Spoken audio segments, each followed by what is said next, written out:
Ano nga ba talaga ang pwedeng gawin? Diskarte o diploma?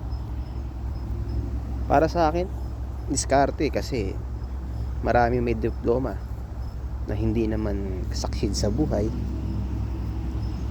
at marami rin naman ang mga mag-succeed sa buhay na diskarte lang ginawa. Tulad namin ng mga butcher dito, hindi ko naman lalahatin. Karamihan ng mga butcher dito is high school lang, pero nandito sa Canada at gumawa ng paraan para makapunta rito. Yun naman sabi kong diskarte para sa mga butcher. Shout out sa mga butcher dito sa Canada at sa mga ibang lugar pa ng mga butcher dyan. Sige po, maraming salamat po.